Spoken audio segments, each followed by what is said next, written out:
जी कैफ 7 आज के लेक्चर का आगाज़ करते हैं।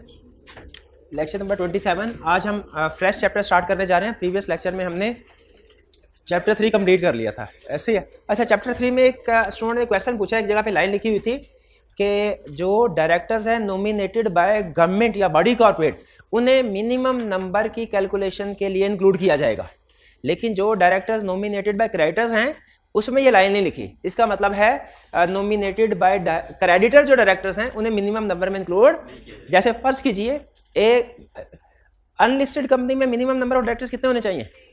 3 और लिस्टेड में 7। अगर किसी कंपनी के 5 डायरेक्टर्स हैं रेगुलर और 3 डायरेक्टर्स हैं जो कि नॉमिनेटेड बाय गवर्नमेंट या बॉडी कॉर्पोरेट है और 2 डायरेक्टर्स हैं जो कि नॉमिनेटेड बाय क्रेडिटर है, तो मिनिमम नंबर की कैलकुलेशन के लिए टोटल कितने डायरेक्टर्स बने?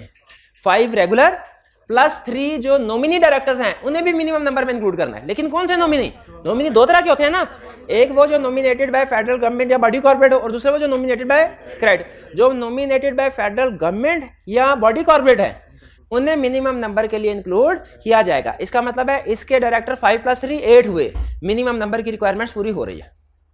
क्लियर? ये शायद वो चैप्टर 3 में ये लाइन डिस्कस हुई थी या नहीं, तो मेरा ख्याल शायद नहीं हुई थी, तो ये स्टूडेंट ने पूछा तो मैंने एक्सप्लेन कर दिया। Chapter 3 close. अब चैप्टर 4 स्टडी करने जा रहे हैं। चैप्टर 4 रिलेट करता है चीफ एग्जीक्यूटिव से। ठीक है, हम आज चीफ एग्जीक्यूटिव के बारे में स्टडी करेंगे। हमारी बुक का लर्निंग ऑब्जेक्टिव 1 है और आईकैप की बुक में ये सेक्शन 1 है। होम असाइनमेंट नोट कर लीजिएगा। लर्निंग ऑब्जेक्टिव 1 के एंड पे जितने भी क्वेश्चंस हैं वो आपकी आज की होम असाइनमेंट है। होम असाइनमेंट थोड़ी सी लेंथी है, क्वेश्चन ज्यादा है, लेकिन आप आसानी के साथ घंटे 1.5 घंटे में इसको कर लेंगे। और आईकैप की बुक अगर यूज कर रहे हैं तो उस सेक्शन के अंदर जितने भी क्वेश्चंस हैं वो आपकी होम असाइनमेंट होगी। ठीक, सबसे पहले इंट्रोडक्शन। चीफ एग्जीक्यूटिव होता कौन है? चीफ एग्जीक्यूटिव एक ऐसा इंडिविजुअल है, चीफ एग्जीक्यूटिव एक ऐसा इंडिविजुअल सिंगल पर्सन है जिसको डायरेक्टर्स अपॉइंट करते हैं। चीफ एग्जीक्यूटिव को नॉर्मली कौन अपॉइंट करता है? अच्छा, डायरेक्टर्स को कौन अपॉइंट करते हैं? Members, share holder. Share holder या मेंबर्स ने डायरेक्टर्स को अपॉइंट किया, डायरेक्टर्स ने चीफ एग्जीक्यूटिव को अपॉइंट किया। चीफ एग्जीक्यूटिव वो पर्सन है जो कि अपॉइंट करते हैं डायरेक्टर्स, और किस लिए? To manage company. इसका काम होता है कंपनी को मैनेज करना। ये लेकिन असल में तो शेयर होल्डर्स ने डायरेक्टर की जिम्मेदारी लगाई है कि कंपनी को मैनेज करें, तो डायरेक्टर्स ने आगे चीफ एग्जीक्यूटिव को अपॉइंट कर लिया, कर सकते हैं। ये चीफ एग्जीक्यूटिव असल में डायरेक्टर्स का एजेंट होता है, एक तरह से उनके एजेंट के तौर पे उनकी इंस्ट्रक्शंस के मुताबिक काम करता है। यानी डायरेक्टर्स इसको हर महीने बोर्ड मीटिंग में आके पॉलिसीज बता देते हैं और ये चीफ एग्जीक्यूटिव फिर इन पॉलिसीज को सामने रखते हुए कंपनी को मैनेज करता है।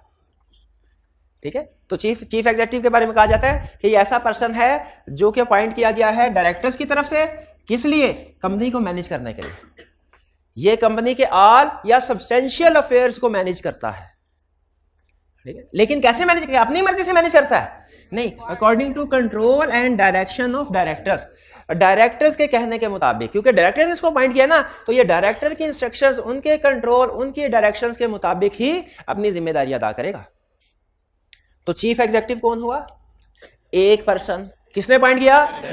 नॉर्मली डायरेक्टर्स ने। किस लिए अपॉइंट किया? कंपनी को मैनेज, कंपनी के सारे अफेयर, सारे मामला या सब्सटेंशियली अफेयर्स, दोनों में से कोई भी, सब्सटेंशियल भी, लेकिन नॉर्मली ऑल अफेयर्स को मैनेज कर रहा होता है। लेकिन अपनी मर्जी से क्या? नहीं, डायरेक्टर्स के कंट्रोल, उनकी डायरेक्शंस के मुताबिक। ठीक है, इसका मतलब यह हुआ कि चीफ एग्जीक्यूटिव अकाउंटेबल है टुवर्ड्स डायरेक्टर्स। अगर आपको चीफ एग्जीक्यूटिव का कंसेप्ट कुछ समझ आया तो मुझे बताइए, एक कंपनी में डायरेक्टर एक होता है कि एक से ज्यादा? एक से ज्यादा। और चीफ एग्जीक्यूटिव कितने होते हैं? एक ही होता है।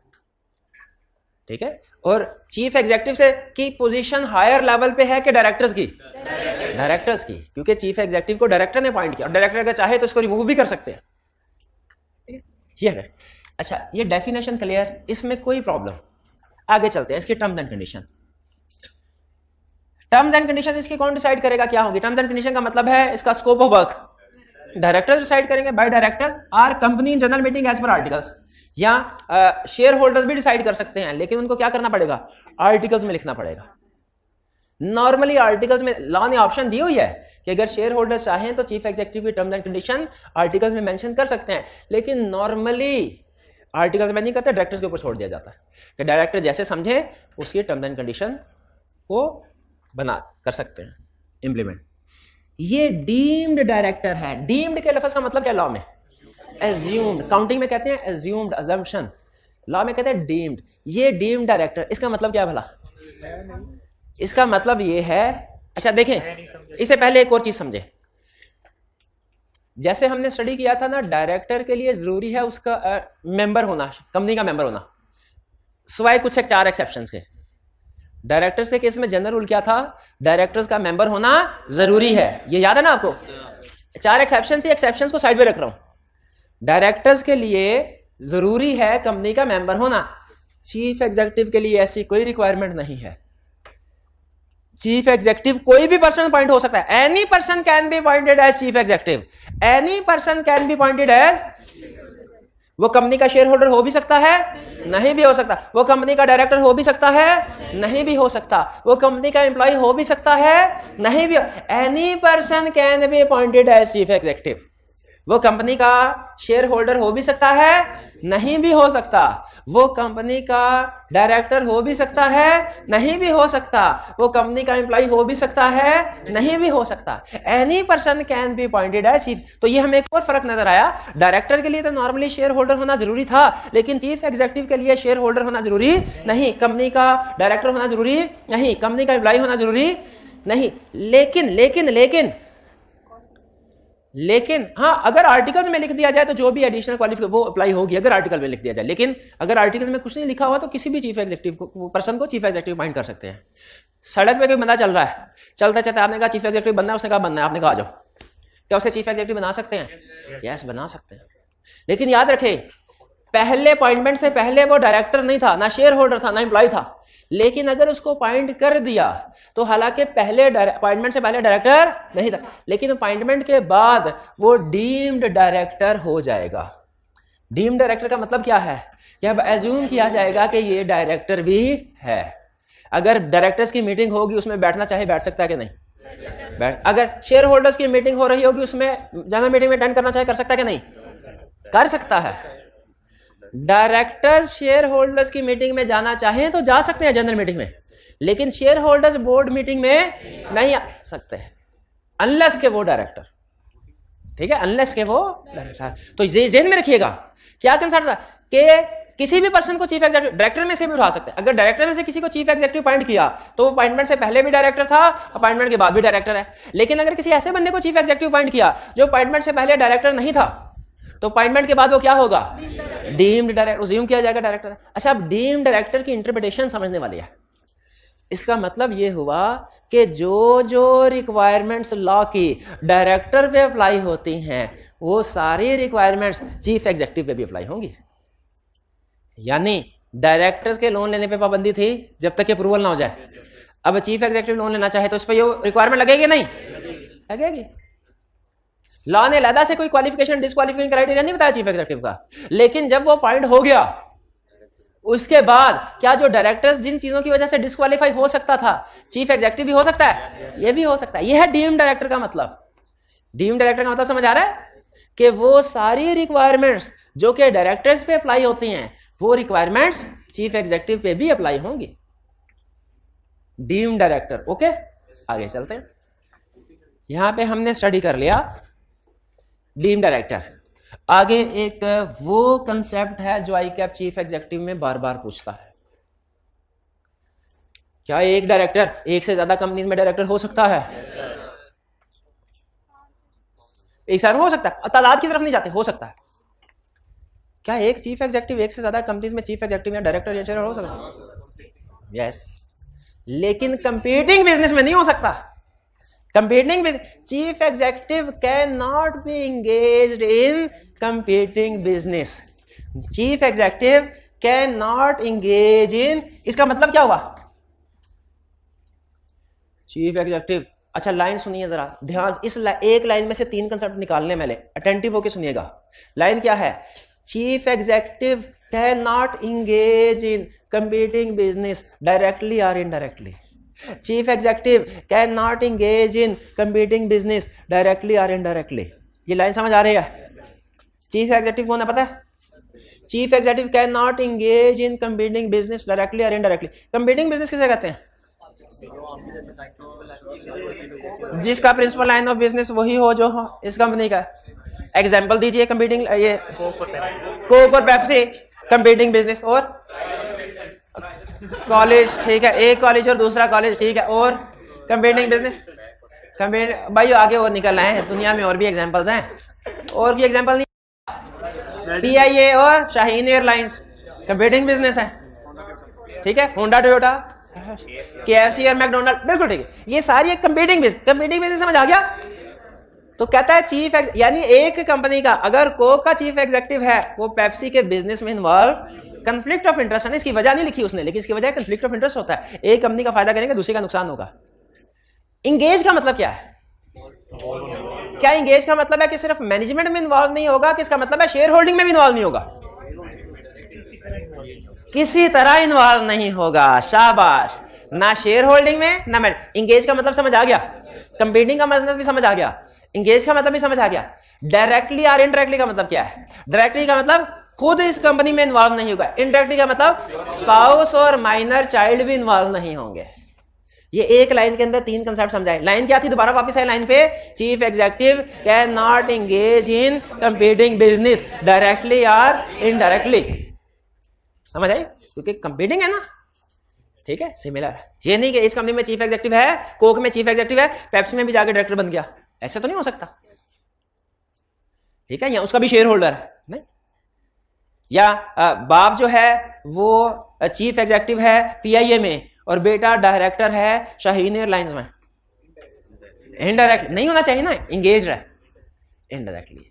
ये ICAP बार बार कंसेप्ट टेस्ट कर रहा, एक लाइन का कंसेप्ट है, लेकिन समझ आ गया आपको क्या concept? Chief executive can not engage in competing business directly और इनडायरेक्टली। चलिए आगे चलें।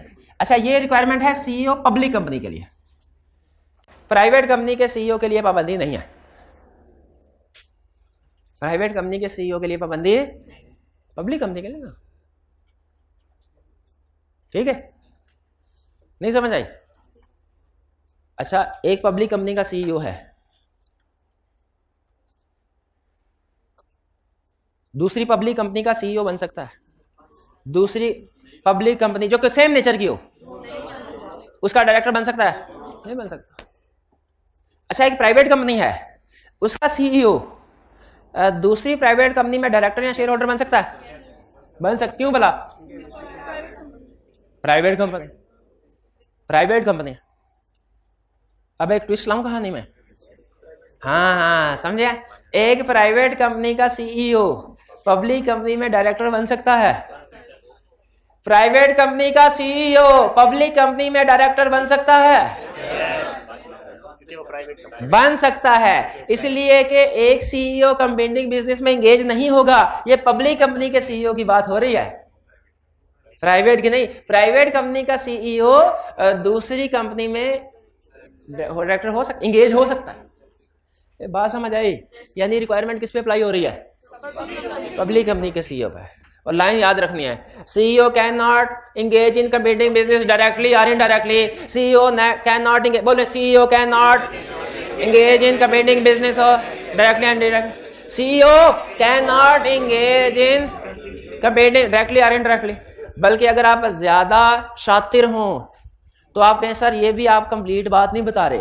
आप कहने हाँ, CEO public company can not engage in competing business directly और indirectly. CEO public company can not engage in competing business directly और indirectly. CEO public company can not engage in competing business directly और indirectly. कह रहे होंगे sir बार बार एक ही बात है, कितनी दफा दोहराएंगे? क्योंकि अहम है। ICAP के क्वेश्चन में बार बार, पेपर में बार बार आ रही है, तो हम क्यों ना बार बार दोहराएं। आगे चलते हैं। क्राइटेरिया, CEO के बनने के लिए क्या क्राइटेरिया जरूरी है?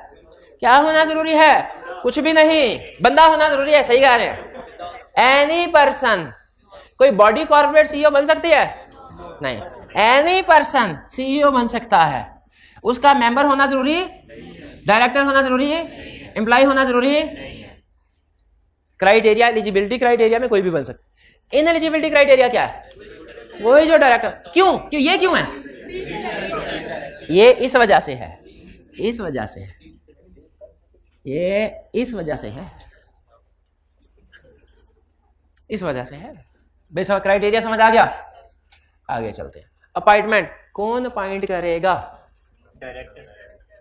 डायरेक्टर्स करेंगे। जनरल रूल है डायरेक्टर्स करेंगे, लेकिन ये डिपेंड करता है कौन से वाला। शाबाश। अच्छा, डायरेक्टर के साथ डायरेक्टर वाले टॉपिक की भी रिवीजन कर लें, मुझे जरा रिवीजन करवाएं। फर्स्ट डायरेक्टर कौन? कब? इन कॉर्पोरेशन के first director shall be appointed by subscribers, जो कि उस at time of incorporation document submit करते हैं उसका नाम लिखते। तो उसी तरह बताइए फर्स्ट चीफ एग्जीक्यूटिव को कौन अपॉइंट करेगा? डायरेक्टर्स कहां से?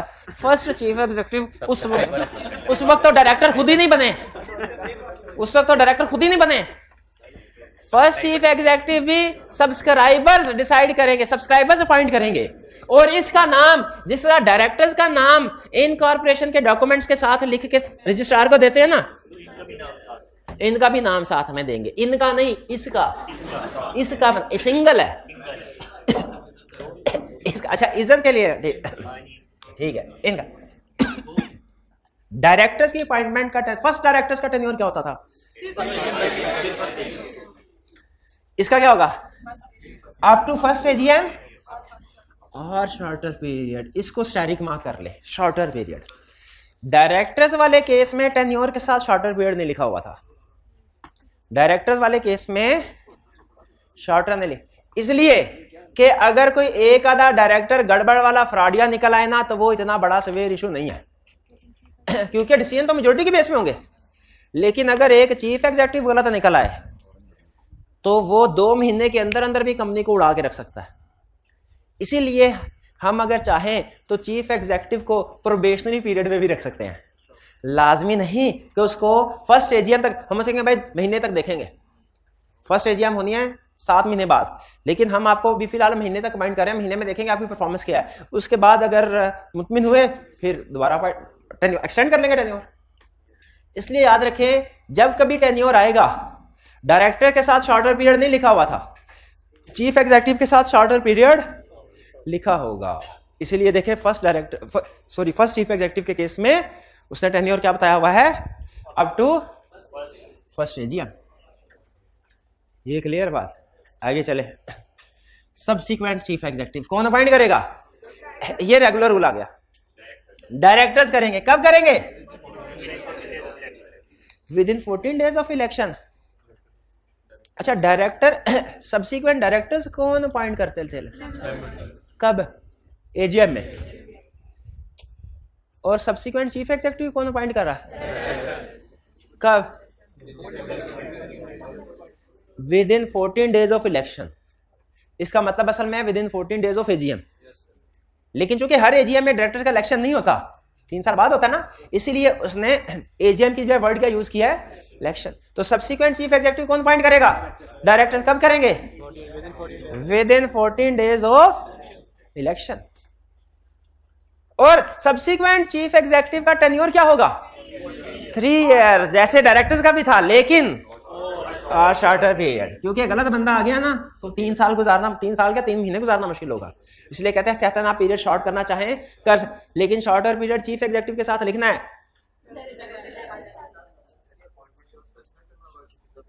हाँ, अपॉइंटमेंट के वक्त स्पेसिफाई करना होगा शॉर्टर पीरियड कितना है। लेकिन आप बेफिक्र रहें, आप बेफिक्र रहें। क्यों? टेंशन नहीं लेने का। क्यों? सिलेबस में है, ये टेंशन जरूर लेनी पड़ेगी। इसलिए कि अगर आपने उसे शॉर्टर पीरियड के बजाय 3 साल के लिए भी फर्ज कीजिए अपॉइंट कर दिया और वो गलत बंदा निकला, directors can remove chief executive. फिर बोले डायरेक्टर्स कैन रिमूव चीफ, फिर बोले directors can remove chief executive. तो बेफिक्र, लेकिन एहतियात का तकाजा यही है, हाँ, कि शॉर्टर पीरियड हो और शॉर्टर पीरियड मेंशन कर दें। लेकिन मर्जी है, आप 3 साल के लिए भी अपॉइंट कर सकते हो। शॉर्टर पीरियड कौन सा स्पेसिफाई? सोच के बताएं, गहरी सोच में डूबे और बताएं। चीफ एग्जीक्यूटिव, हाँ, डायरेक्टर्स करेंगे। उसकी सारी टर्म्स एंड कंडीशन किसने डिसाइड करनी है? फर्स्ट के केस में कौन करेगा? सोच के बताएं। सब्सक्राइबर करेंगे मेरे भाई, सब्सक्राइबर करेंगे। सोच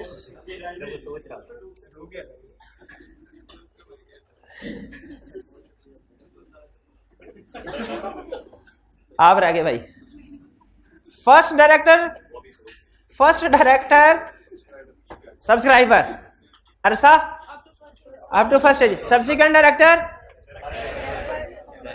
bye members, tenure casual vacancy by directors. अगर लिस्टेड कंपनियां तो टेन्योर रिमेनिंग पीरियड। अब चीफ एग्जेक्टिव भी आ जाए। फर्स्ट चीफ एग्जेक्टिव कौन अपॉइंट करेगा? Subscriber, tenure up to first AGM और shorter period. Subsequent chief executive by members by director within 14 days of election. AGM नहीं, election. Tenure shorter. Casual vacancy, क्या chief executive का death होती है? Tenure खत्म है, death disqualification भी हो सकती है। अच्छा अब सुने, अब ये मेरे भाई मुझे बताएंगे चीफ एग्जेक्टिव की इन्होंने, मैंने पूछा चीफ एग्जेक्टिव की डिस्क्वालिफिकेशन हो सकती है? कैजुअल वैकेंसी में डेथ आती है, डिस्क्वालिफिकेशन रेजिग्नेशन, रिजाइन। मैंने इनसे पूछा चीफ एग्जेक्टिव की डिस्क्वालिफिकेशन हो सकती है? इन्होंने कहा हो सकती है, और कोई नहीं बोलेगा। इन्होंने कहा हो सकती है। Please explain with the help of an example, कैसे चीफ एग्जेक्टिव डिस्क्वालीफाई हो सकता है? जब वो कही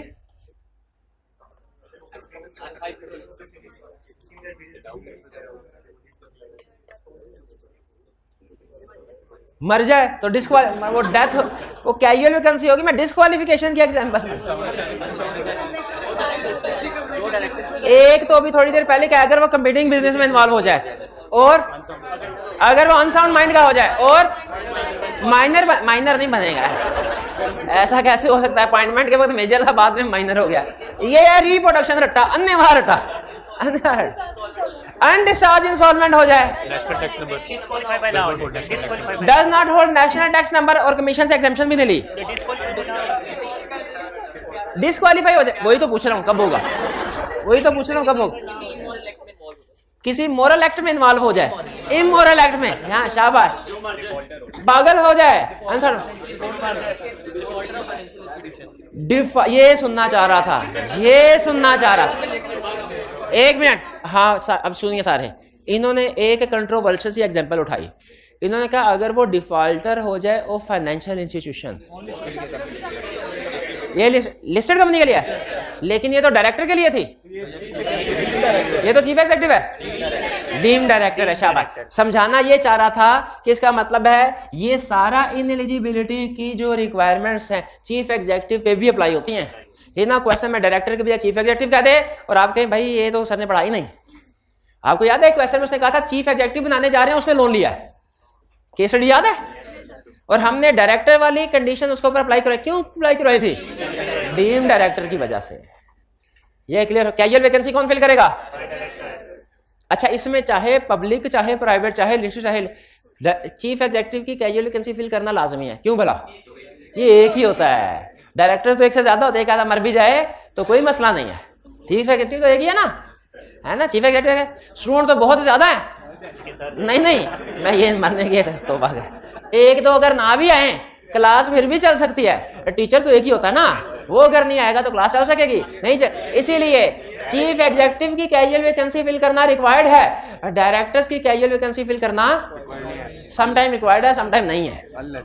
समटाइम रिक्वायर्ड है, समटाइम। लेकिन चीफ एग्जेक्टिव की कैजुअल वैकेंसी फिल करना सर कौन फिल करेगा? कब? 40 days of occurrence, with in 14 days of occurrence. और इसका टेन्योर क्यों होगा जो कैजुअल वैकेंसी में चीफ एग्जेक्टिव माइंड हो रहा है?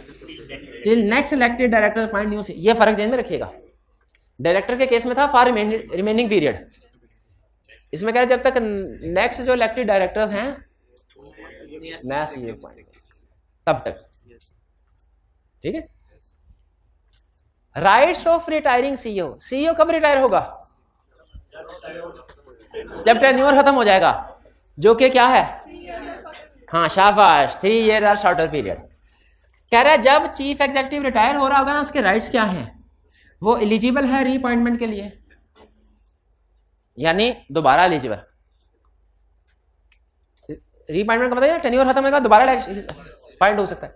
अगर उसकी जगह पे किसी दूसरे को पॉइंट किया गया, हमने कहा नहीं इसको नहीं पॉइंट करा, इसको निकाल दो, तो स्टिल वो काम जारी रखेगा जब केयर टेकर के तौर पे, जब तक कि उसका सक्सेसर अपॉइंट ना हो जाए, जब तक ये सक्सेसर। लेकिन अगर ये रीजन है चीफ ये अपने इसको खास तौर पे टर्मिनेट किया गया किसी इसके काम की वजह से, या ये नए चीफ एग्जीक्यूटिव को पॉइंट नहीं होने दे रहा, ये नए चीफ एग्जीक्यूटिव को पॉइंट नहीं होने दे रहा, तो हम कहेंगे भाई नया बंदा तो बाद में लाएंगे, पहले तुम्हें तो फारग करें भाई। ऐसे ही है ना, बाजू का ऐसे होता है ना, बंदा एक पोजीशन में बैठा हुआ है और वो किसी दूसरे को ना किसी दूसरे को सीएम अपॉइंट होने दे रहा है और ना किसी दूसरे गवर्नर को आने दे रहा है, तो फिर क्या करें, बाकी काम बाद में, पहले इसको तो करे फारग। यही काम वो सिखा रहा है आपको लॉ में।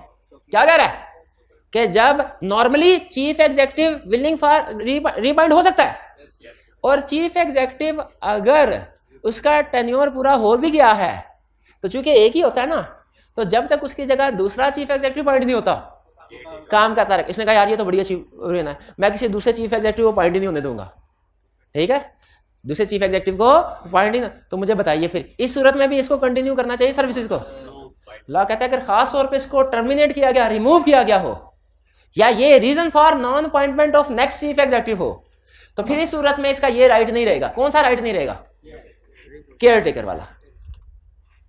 केयर टेकर का लफ्ज एग्जाम में नहीं लिखना, समझाने के लिए बता रहा हूं। कंटिन्यू। अच्छा, यहां पे एक अजीब सी बात लफ्ज लिखा हुआ है टर्मिनेटेड, इसका क्या मतलब है? इसका मतलब है जो चीफ एग्जीक्यूटिव है उसे रिमूव भी किया जा सकता है। कैसे? डायरेक्टर्स भी कर सकते हैं, मेंबर्स भी कर सकते हैं। डायरेक्टर्स करेंगे तो 3/4 मेजोरिटी के साथ, मेंबर्स करेंगे तो स्पेशल रेजोल्यूशन। ये भी बार बार पूछ रहा है, जैसे वो लाइन बार बार पूछ रहा था ना, chief executive of public company can not engage in competing business directly और इनडायरेक्टली, उसी तरह ये भी बार बार पूछ रहा है chief executive can be removed by directors by 3/4 majority, और दूसरा by members by special resolution. यानी बोर्ड मीटिंग में से भी इसे रिमूव किया जा सकता है, जनरल मीटिंग में भी रिमूव किया। बोर्ड मीटिंग में रिमूव करना तो 3/4 मेजोरिटी, और जनरल मीटिंग में रिमूव करना तो, इसका मतलब ये हुआ मेंबर चीफ एग्जीक्यूटिव को पॉइंट तो नहीं कर सकते, और डायरेक्टर्स पॉइंट भी कर सकते हैं, रिमूव भी कर सकते हैं, उसके टर्म्स एंड कंडीशन भी डिसाइड कर सकते हैं। अच्छा, ये लिखा हुआ है इररिस्पेक्टिव ऑफ एनी एग्रीमेंट और आर्टिकल्स। अगर डायरेक्टर्स को, इसका मतलब क्या है, डायरेक्टर्स को पॉइंट करते हुए टेन्योर लिखा गया 3 साल, और यह भी लिखा गया कसम है हमें, हम आपको 3 साल से पहले नहीं निकालेंगे, क्या फिर भी रिमूव कर सकते हैं? यही मतलब है इररिस्पेक्टिव का। इररिस्पेक्टिव ऑफ एनी एग्रीमेंट और आर्टिकल्स का मतलब है कि एग्रीमेंट में या आर्टिकल्स में जो मर्जी लिखा हो कि चीफ एग्जीक्यूटिव 3 साल के लिए आ रहा है, स्टिल आर्टिकल्स में लिखे होने के बाद, हमने पढ़ा था ना कंपनीज एक्ट ओवरराइड करता है आर्टिकल्स को, ये उसकी एक एग्जांपल है। एग्रीमेंट वैलिड होगा अगर 3 साल का एग्रीमेंट किया है, लेकिन उसमें ये जो कंडीशन है ना कि हम आपको किसी सूरत में भी 3 साल से पहले नहीं निकालेंगे, ये प्रोविजन वॉइड है, बाकी का एग्रीमेंट वैलिड है। तो चीफ एग्जीक्यूटिव कैसे रिमूव हो सकता है? बाय डायरेक्टर्स भी 3/4 मेजोरिटी चाहिए, बाय मेंबर्स भी स्पेशल रेजोल्यूशन चाहिए। Clear?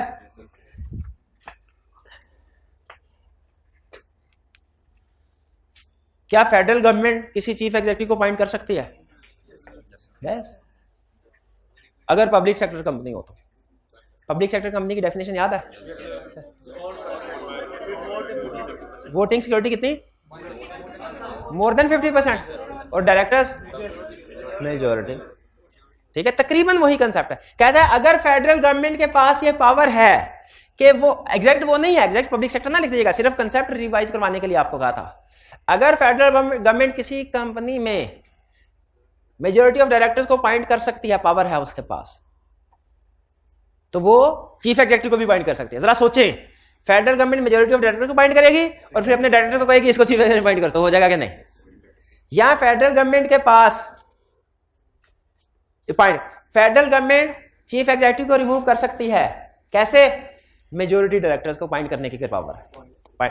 Federal government chief executive को रिमूव भी कर सकती है अगर उसके पास 75% वोटिंग पावर हो। अब ये भी वही बात है, 3/4 स्पेशल, एक तरह से स्पेशल रेजोल्यूशन की पावर आ गई इसके बाद। और फेडरल गवर्नमेंट अगर चीफ एग्जीक्यूटिव को अपॉइंट करे तो फिर उसके पास एक और पावर आ जाएगी, ये भी वही बात। फर्क सिर्फ ये कि उसने फेडरल गवर्नमेंट को अलग से डिस्कस कर दिया, बाकी इसमें कोई और नया कंसेप्ट नहीं। भाई कुछ समझ आया? कोई problem? No problem. Terms and condition book में कहाँ लिखी हैं? कहीं ना कहीं लिखी होंगी, मुझे लगता है कहीं लिखी होंगी। सीईओ वाली बात नहीं लिखी, कौन सी रिमूवल वाली? नहीं लिखी होगी। रोल्स एंड रिस्पॉन्सिबिलिटी जहां लिखा है उसके साथ टर्म्स हो। नहीं लिखी हुई है, घर जाके तक कंपनी लॉ में तो लिखी हुई है, बुक में भी लिखी हुई, घर जाके पढ़िएगा। नजर आ गई आपको? कहाँ लिखी हुई है? पेज 70 पे लिखी हुई है जी, पेज 70 के लास्ट पैराग्राफ में लिखी हुई है।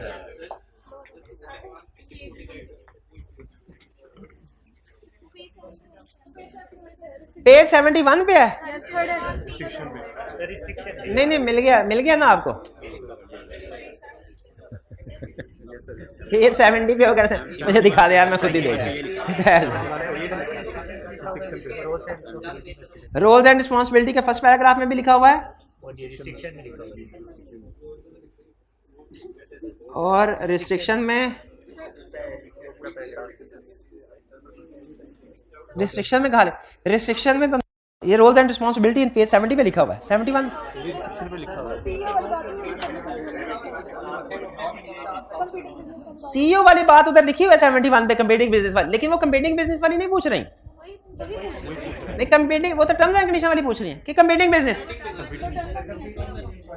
अच्छा ठीक है, नहीं ठीक है, मैं समझ गया।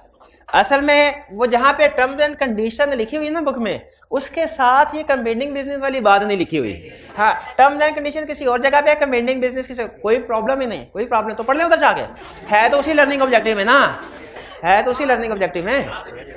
आई कैप आपसे अगर टर्म्स एंड कंडीशन पूछे तो उसमें कंपेटिंग बिजनेस की बात भी लिख लीजिएगा, लेकिन normally I cap case study पूछता है। ये किन की थी किताब? अच्छा, अब केस स्टडी डिस्कस कर लें इसकी? क्यों ना डिस्कस की जाए? टेस्ट देना अभी? आज आपका टेस्ट है? हाँ ठीक है, चले ठीक है, लेकिन फिर एक वादा कि कल सारे क्वेश्चन रिटर्न फॉर्म में करके आएंगे।